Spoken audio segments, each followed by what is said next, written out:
하이델베르크 의문답 나누고 계시죠. 자, 이번 주 구문부터 한번 나아갈 차례죠. 우리가 저번에 8문까지 그런 얘기를 했어요. 8문에서 사람은 부패해서 조금도 선을 행할 수 없습니까? 라고 하니까 행할 수 없다라고 말을 했어요. 아니, 하나님께서 사람이 행할 수 없는 것을 요구한다면은 이건 좀 부당한 일 아닙니까? 부당하다고 할 수 없습니다. 왜냐하면 하나님께서 처음 창조할 때 충분히 그 능력들을 다 주셨기 때문에 그것을 가지고 인간이 부당하다라고 할 수는 없을 것 같아요. 하일데베르크 유리문답도 보시면 알겠지만 인간이 고의적으로 그것을 버렸다, 불순종했다라고 표현을 함으로써 하나님의 잘못이 아니라 인간의 잘못이 있다라는 부분을 좀 더 이제 지적을 하고 있거든요. 그러니까 원래 하나님이 정상적으로 만들었는데 네. 약간 그게 떠오르네요. 핸드폰이 안 된다고 수리센터 가가지고 막 따지는 거야. 아, 이거 핸드폰 왜 안 되냐고. 고객님이 어떻게 하셨는데요? 아니, 나 아무것도 한 게 없는데 안 된다고. 그러니까 혹시 뭐 이거 갖고 뭐 하셨어요? 아, 별거 한 거 없어. 그냥 물에 빠뜨렸다가 그 다음에 저기 불에 좀 구워봤다가 그 다음에 위에서 좀 떨어뜨려봐. 그것밖에 안 했는데 안 돼. 이거 문제 있는 거 아니야? 라고 한다면은 수리센터 직원이 어이가 없죠. 그렇죠. 분명히 정상적으로 만든 걸 네. 지가 난리를 쳐놓고서 안 된다고 얘기를 하는 거니까 네. 좀 그런 게 갑자기 떠오르기도 하네요. 뭐 와닿는 이야기인데요. 네, 그렇습니다. 원래 하나님께서 분명히 충분히 아까도 잠깐 얘기했지만 선택할 수 있는 능력 자체를 주셨다는 것 자체가 충분히 그것들을 할 수 있었는데 그것을 이제는 내가 하나님이 되고자 한다라는 마음으로 이제 내 마음대로 하나님을 저로 잠깐 비켜놓고 이제 자기가 하고 싶은 대로 살았던 것이 문제인 것 같아요. 제가 봤을 때. 자, 그러면 어쨌든 인간이 그렇게 깨어졌기 때문에 그걸 행할 수 있는 능력이 없어요. 네. 능력이 없으니까 좀 그렇게 잘못하더라도 넘어가 주십니까? 답은 하나님께서는 그냥 넘어가지 않으시고 분명히 처벌하신다라고 성경은 가르치고 있습니다.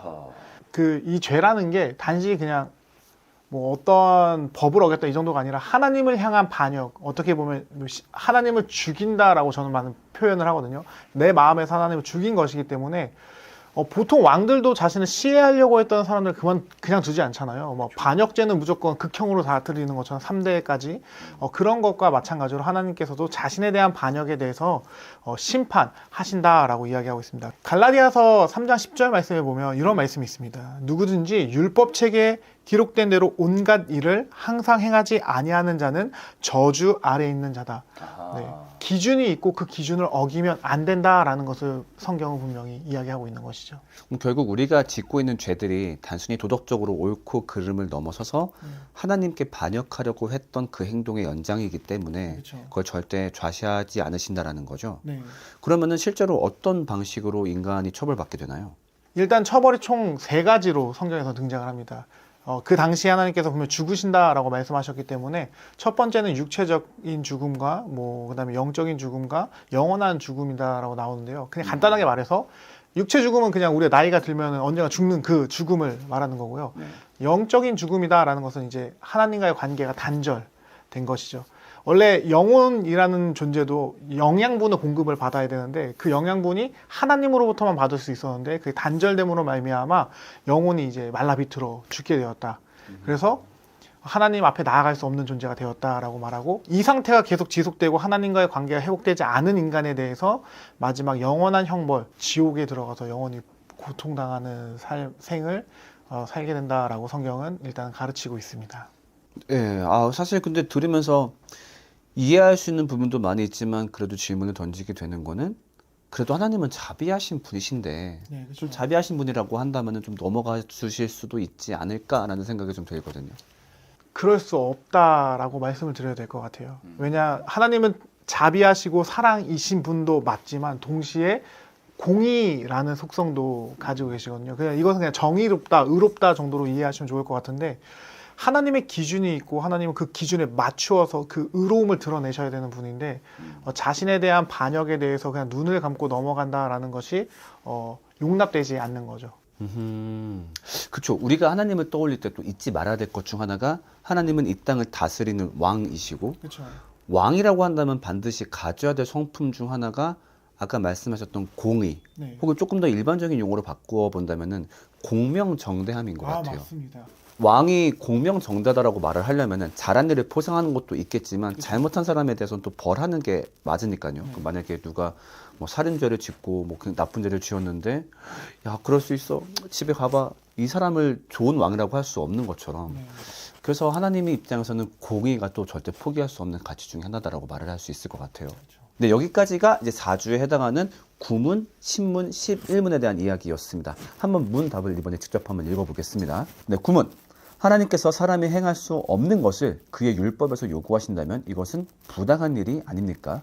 아닙니다. 하나님은 사람이 행할 수 있도록 창조하셨으나 사람은 마귀의 깸에 빠져 고의로 불순종하였고 그 결과 자기 자신뿐 아니라 그의 모든 후손도 하나님의 그러한 선물들을 상실하게 되었습니다. 하나님께서는 그러한 불순종과 반역을 형벌하지 않고 지나치시겠습니까? 결코 그렇지 않습니다. 하나님께서는 원죄와 자범죄 모두에 대해 심히 진노하셔서 그 죄들이 이 세상에서 그리고 영원히 의로운 심판으로 형벌하실 것입니다. 하나님께서는 누구든지 율법책에 기록된 대로 온갖 일을 항상 행하지 아니하는 자는 저주 아래 있는 자라. 갈라디아서 3장 10절 말씀에 선언하셨습니다.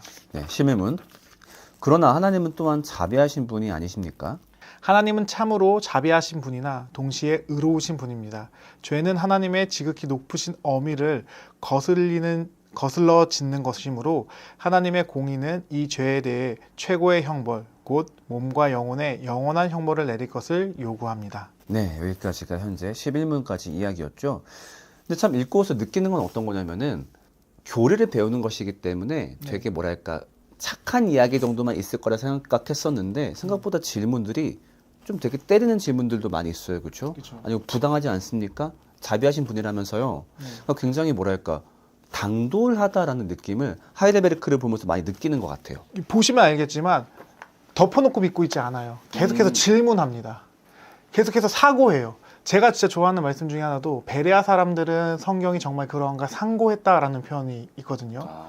저는 성경에 대해서 정말 그러한가 상고하는 태도가 우리에게 정말 있어야 된다 생각하는데 정말 이 모습이 참된 그리스도인의 모습이 아닌가 생각하게 됩니다. 질문하고 고민하고 그거에 대해서 답을 찾고자 노력하는 것. 그래서 앞으로 더 많은 질문들을 저에게 던져주시면 감사하겠습니다. 네, 그래서 이 하이델베르크 요리문답 통해서 답을 얻어가시는 것도 좋지만 이런 어떤 질문하고 답하는 태도를 보면서 그 태도를 배우셔서 이해 안 가는 거, 납득하지 않는 거 마음껏 물어주시면 좋겠고요. 어찌 보면 저희는 거기에 대한 답변을 하기 위해서 오랜 기간 공부한 사람들입니다. 그래서 얼마든지 질문 던져주시면 좋겠고 그중에 좋은 질문은 아까 얘기했듯이 상품도 드린다는 점. 네, 알겠습니다. 네. 그렇죠. 하나님의 공의하심은 다 알겠는데 어쨌든 우리는 선함을 행할 수 없는데 하나님은 율법을 통해서 우리한테 선함을 요구하신단 말이에요. 그렇죠. 근데 이거를 못 지키면 형벌을 받는데요. 그렇죠. 그러면 우리는 자연스럽게 형벌을 받을 수밖에 없는 존재인데 이 형벌을 피할 수 있는 방법이 있는 건가요? 이것에 대한 대답은 다음 주 12문을 통해 살펴보도록 하겠습니다. 네, 다음 주에 꼭 봐야 되겠죠? 네, 다음 주에 역시 활발하게 함께 만나도록 하겠습니다. 지금까지 저희는 오성생명교회 교육부였습니다. 반갑습니다. 안녕히 계세요. 네.